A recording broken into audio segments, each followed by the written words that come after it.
aktibidad ng 116 na Philippine migrant workers sa Malaysia. Ang programang ito ay pinangungunahan ng Philippine Embassy Migrant Workers Office at MWO at Overseas Workers Welfare Administration or OWA. Alamin natin mula pa kay Colonel David Binluan ang resulta ng naturang aktibidad. Ayan po, nasa live video ang ating masipag at magaling na secretariat ngayon dyan sa Asianapol. Alam mo, proud na proud ang Philippine National Police dahil parang tayo ngayon ang may hawak ng bola sa Asianapol. Saka sir, secretariat first executive director, sir, na mula sa Pilipinas. From the Philippines. Kasi umiikot yan sa iba-ibang countries eh. Yes, sir. So ngayon ay panahon ng Pilipinas Tama, sir. para hawakan ang secretariat dyan sa Asianapol. Colonel David, kumusta ka dyan? Magandang umaga at tanghali sa iyo. Yes sir, isang magandang hapon na sa inyo po dyan sa Pilipinas, kay Lieutenant General Rodel Ordez Carmonio, sir. Yes. Si Jen Ross. Si Colonel Edwin Eliazar, ating kuyang pulis, at ang ating upper class na si Colonel Marvin Joe Saro. Isa pong magandang hapon mula dito sa bayan ng Kuala Lumpur, Malaysia. Sir, ibabalita ko lang po kahapon, inanyayahan po tayo ng Migrant Worker Office led by Ambassador Maria Angela Ponce, ang ambassador dito sa Kuala Lumpur, Malaysia, at ang kanilang labor attaché na si Maria Lourdes Labat Pimentel sa graduation po ng almost 116 OFWs who have undergone capacity building training, no? Ang aim po dito, sir, ay ini-echo po yung gusto ng ating presidente na ang pag-abroad ng ating mga kababayan ay hindi na ay magiging choice na lang, hindi yun yung end, kasi kaya lang nag-abroad yung ating mga kababayan dahil sa wala silang means of livelihood sa Pilipinas. So with this training, pag umuwi ang ating mga OFW sa Pilipinas, ay magagamit nila itong kanilang mga skills training para mag-umpisa ng bago nilang kabuhayan sa Pilipinas. At palalaguin po nila ito upang maging self-sufficient po sila pagbalik nila sa Pilipinas. So almost 116 po ang nag-graduate kahapon, sir. Babae at lalaki ang graduate dito sa ating programa ng ating MWO, at continuing po, sir, ang ating programa para sa ating mga OFWs dito sa bansang Malaysia.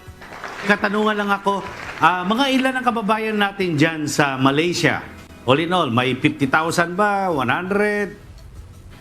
Sir, actually, sir, marami po, sir. Marami tayong kababayan dito. Meron po yung karamihan sa ating mga kababayan dito, yung mga undocumented, sir. Lalo na siguro almost sa Sabah. Almost yung number ng ating kababayan dito, sir. Almost mga 100,000 siguro. Marami-rami rin. Kasi, alam mo Dave, sayang, nakapunta sana ako dyan. Kagagaling ko lang kasi sa Macau, ang sabi sa atin ng mga kababayan natin ay mga 40,000 sila doon. Pagdating naman sa Hong Kong, na kung saan galing din ako kahapon, ay umaabot sila ng 200,000 mahigit. So marami tayong mga kababayan doon. Mga domestic helper and few skilled workers. Matanong ko lang, ano-ano yung mga skills na pinag-aralan ng ating mga kababayan na nai-offer dyan ngayon?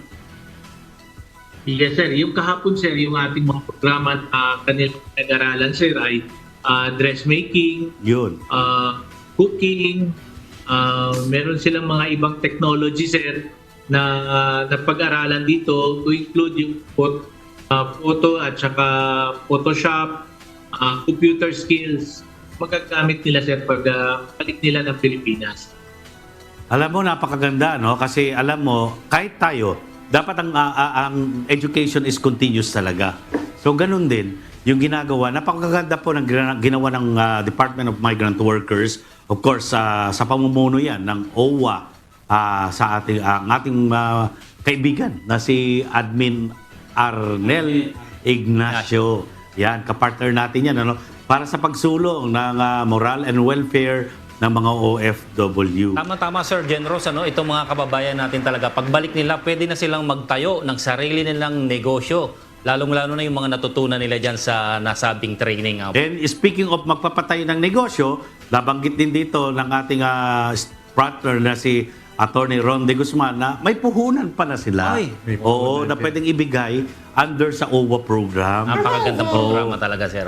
Para magsimula ng kanilang negosyo na gusto nilang gawin dito sa Pilipinas. Kaya tamang-tama yung sabi ni Kuyang David, Sir, na hindi na talaga sa pilitan yung pag-abroad nila, Sir, dahil dito ay magkakaroon sila ng sarili nilang negosyo.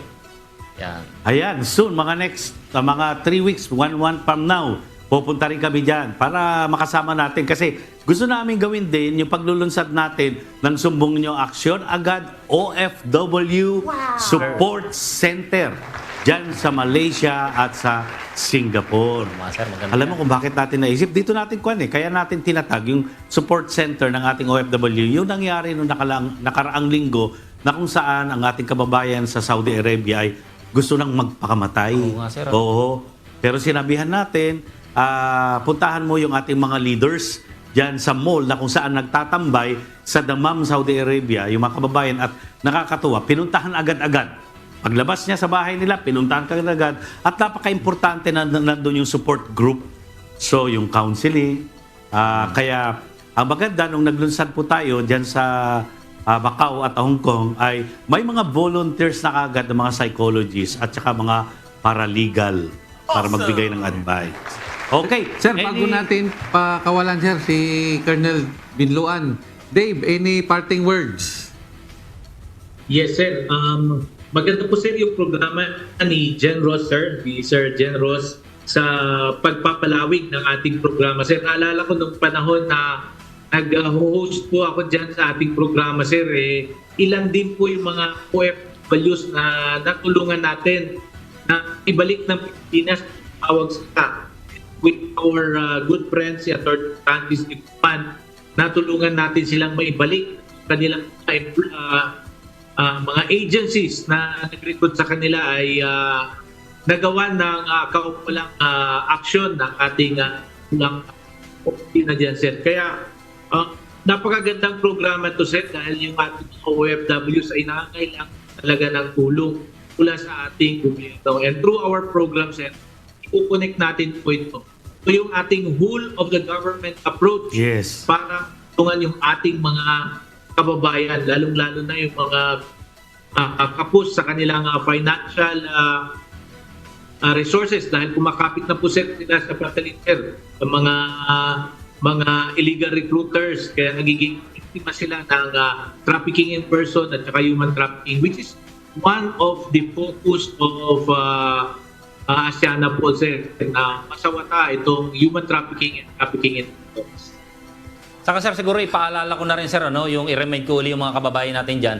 Meron tayo, sir, yung global PCR natin. Yung panahon nyo, sir, ito yung ginawa nyo, sir, yung global PCR natin na sa ngayon, sir, hanggang ngayon, napakarami na may natatanggap na mga complaints, sir, at nire-repair. Kaya magsawa kayo. Tama. Alam mo talaga yung CRMC, yan talaga ang taga-receive ng lahat ng complaints. Yes, sir. Nationwide. Hindi lang nationwide, sir. Worldwide. Worldwide. Noong una kasi Facebook pa lang tayo.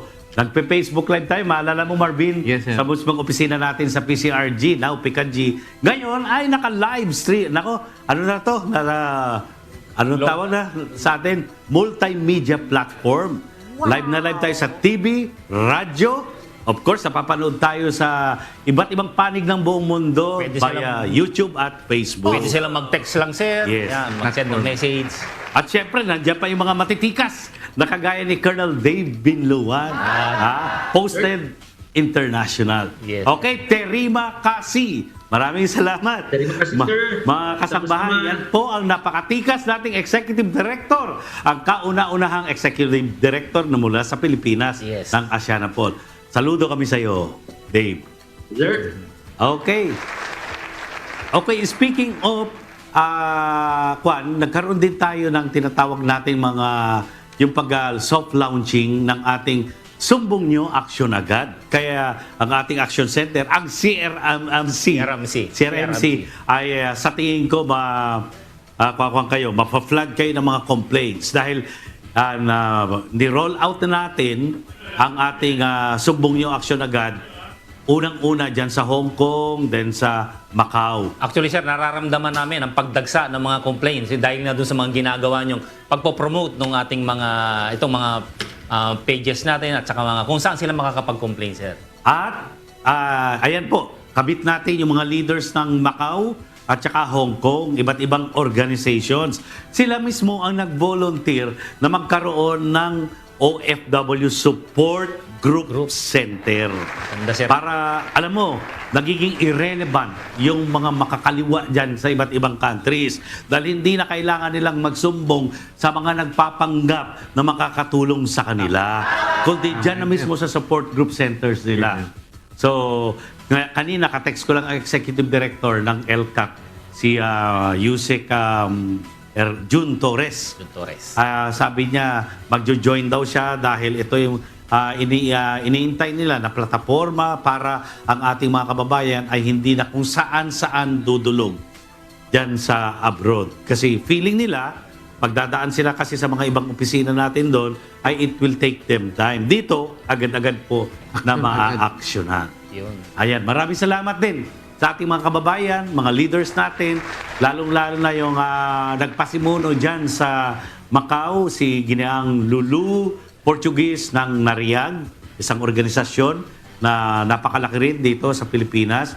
Of course, si Ginoong Brian Kalagi ng Hong Kong, isang napakasikat na vlogger sa Hong Kong din. At sila yung nagpasimuno para itatag natin ang sumbong nyo, aksyon agad, OFW Support Group Center. Sana, sir, magkaroon ng pagkakataon na ma-meet namin sila in person, sir. Ano?